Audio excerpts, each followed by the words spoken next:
Meghan Markle felt she had more of a right to speak than Kate Middleton because she was a self-made woman.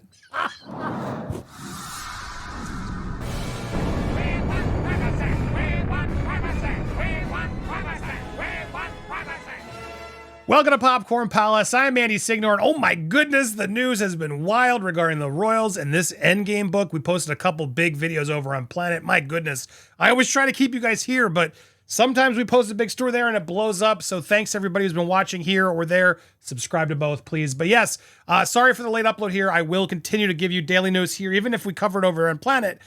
But this one is a doozy. Meghan Markle really felt, apparently, toward sources, she felt more of a right to speak than Kate Middleton because she was a self-made woman and seemed uncomfortable having to play second fiddle, source claims. Plus, we're going to talk about this, the fact that Meghan Markle's aides are now horrified and exasperated as this Endgame book is trashing her career that was about to flourish, they thought, but no, alas. Woo! All right, let's start here. So yes, she felt she had more of a right to speak than Kate Middleton at certain events because she was a self-made woman, source has claimed. Duchess was allegedly uneasy with the Prince and Princess of Wales being the superior royals when she joined. This was particularly the case during a Royal Foundation forum, source said, where it claimed the tension between the Fab Four was palpable. Meghan, who was married to Prince Harry, felt she was a self-made woman, whereas Kate hadn't really had her own career. The audacity of this woman to come into the royals and say, I'm better than you because, you were just born into this. The source said she seemed to feel like she had more of a right to speak than her sister-in-law, who had married into the family as an unknown, where Meghan regarded herself as a philanthropist who could teach the royals a thing or two about charity. As if you didn't also marry into this family for the clout and the attention that you would never have been at these awards and these events unless you married him. But no, you're not clout chasing, only she is. I got it. She's not a woman outright who has expertise and class. No. She seemed to feel like she had more of a right to speak than her sister-in-law, who had married in the family as an unknown, whereas Meghan regarded herself as a philanthropist. She could teach the royals a thing or two. I think she found it difficult that the Royal Foundation was already a well-oiled machine by the time she got there. However, Omid Scobie previously claimed that Kate failed to foster a meaningful relationship with her sister-in-law in his first book. It is also reported that Meghan received lukewarm reception from formal William and Kate when her relationship turned serious. As Harry wrote in Spare, we know this, when he first introduced Meghan, it wasn't the welcome they had hoped for. Harry and Meghan are facing more backlash as they continue to maintain their silence on this royal racism amidst the claims from Endgame. The couple are yet to speak about this book or disavow it, or their friend Omid.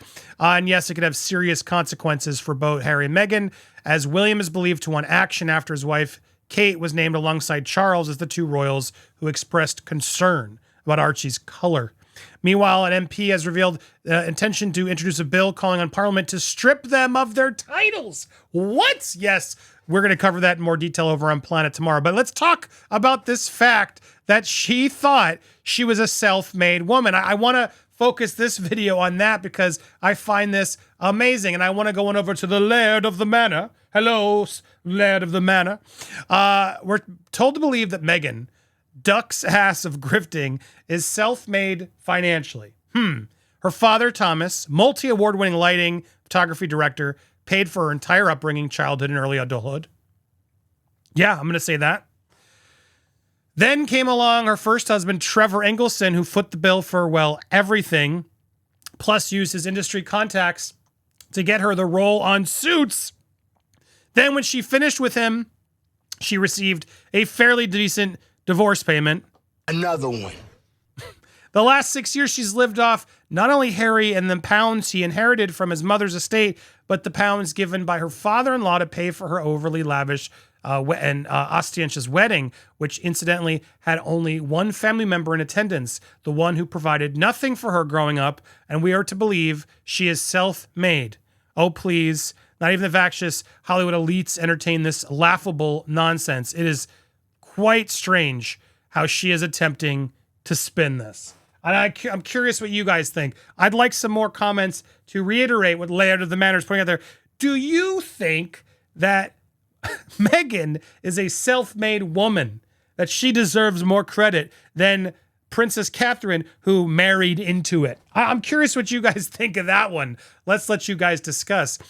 Now, jumping to another topic regarding this and regarding the book Endgame and everything. Omid's been caught as a liar all across the board. Meghan and Harry refused to say anything. I have another story on deck that we're going to get into tomorrow, probably on Planet first thing. So like I said, if you haven't already, please do me a favor, subscribe both here and on Popcorn Planet and Popcorn Palace. Hit the bell so you get alerts, smash the like button, and please keep engaging. Watching it all helps these videos get out there. Very appreciate all you guys who've been tuning in because the royal coverage, it does button down depending on what they do, how upset they want to make us all. And this racist thing that they did back in Oprah is now finally potentially coming to a close, in that I think Pierce is right. This threat has now been exposed and they can't keep dangling it over the royals' head. What's going to be next? Will they finally be out of cards? And now apparently, if they thought this was a good idea, which I really think they thought it would be, it's blowing up in their faces, because at this point they waited so long and everybody's so frustrated and there's no proof and all the details are scarce, that now Meghan's advisors believe she needs to distance herself from Omid Scobie's scathing book, and fast. Prince Harry and Meghan are being urged to distance themselves from Omid Scobie and denounce him, or risk fallout from his book, destroying their future in America. Meghan's new Hollywood handlers and image makers were last night said to be horrified and exasperated that the couple's popularity is plummeting disastrously as a result of the reignited palace race row, as well as the book Endgame's cruel and scathing attacks on the Princess of Wales. At the same time, an exclusive UK Sunday Express opinion reveals that 78% of British people, more than 3/4, believe Kate Middleton is a better role model than Meghan Markle, with a mere 22% voting for Meghan. Ouch! Ouch! Writing in today's paper, former BBC correspondent Michael Cole backs the call for her and Prince Harry to immediately answer the critics, saying Harry must act. Only he can silence the race storm engulfing the family. This week, King Charles reportedly considered all options, potentially including legal action, after 2 senior royals whose identities are not being disclosed by us were named in a Dutch language edition of Endgame. That was King Charles and Princess Catherine. So Mr. Cole says Prince Harry should issue a statement making it clear that he does not accuse his relatives of racism. Now is the time for the prince to clear up the highly damaging mess. Harry should also explain how correspondence between Meghan and then Prince of Wales, now King, in which she complained about the attitude of her other family members towards her, came to be relied on by Scobie to underpin the allegation of racism. Across the Atlantic, where Mr. Cole says there has been deafening silence from the Sussex mansion, senior production source confirmed that Meghan's new team at WME are horrified and exasperated by a never-ending scandal that threatens to take a wrecking ball to the couple's future plans. Sources told The Express they are potential deals on the table for Meghan that could just as quickly vanish if this continues. Aside from the race row, even the American public is growing weary of mean-spirited and downright cruel attacks on Princess Kate. Whether or not Meghan and Harry were the sources of these, people simply assume they were because of their past connections to Mr. Scooby-Doo. Unless they immediately distance themselves from him and denounce this book, which I was saying day one, I said they need to come out and disavow Endgame. Hashtag disavow Endgame. Why aren't you disavowing Endgame?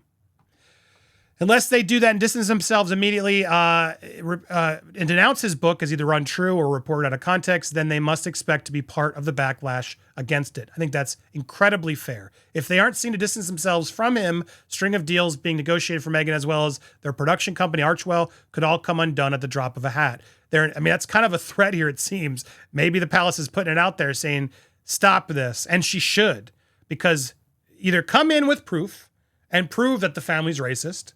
That's step one. Even Piers Morgan has said, okay, do it. Prove it to us. And if you can't, and it's not true, then you got to nip it in the bud. I agree. They are all in a very difficult situation, and they must now figure out how to navigate their way out before any more damage is done. Their future as anything like a Hollywood power couple absolutely depends on that. Omid Scobie is often referred to as Meghan's mouthpiece or lickspittle. Categorically insisted that neither she nor Harry briefed him on the content of Endgame, but he did admit in an interview with London's Evening Standard, people around them were prepared to tell all about the ins and outs of their bitter dispute. So that, to me, confirms that, yes, he spoke to her through aides, because that's how she does it. So they can't admit it. We didn't speak to him, but then they're going to get caught again Well, you did, and I wouldn't even trust Mr. Scooby Doo. He's not close to Meghan. He's not close to Meghan, but has met the former Suits actress on a number of occasions, claiming if there's ever been a private encounter with Meghan, I've spoken about it. But there's enough people around them and in their orbit who knows the ins and out of it. So he did meet her. He did has spoken to her aides, and he's very careful in how he speaks about his access and all this nonsense. But at the end of the day, they are not denouncing him. Now, it's interesting. Can they? Will he throw them under the bus if they try to throw him under the bus? They're in a very tricky spot right now of their own doing. I have no empathy for them on this. This is part of the reason we don't like them, because I absolutely do believe that, their accent, and then, yes, their silence, as this just breaks, and we already reported this actually, is deafening. It's deafening. And we will report more on that as Pierce comes forward and others come forward. Things are getting hot. Things are getting crazy. Like I said, hit that subscribe button if you haven't already. Check out these videos as well. Make sure to go check out Popcorn Planet. We got some great content over there. And thank you guys so much for watching. Stay tuned for more here on Popcorn Palace. And what do you think? Is she a self-made woman?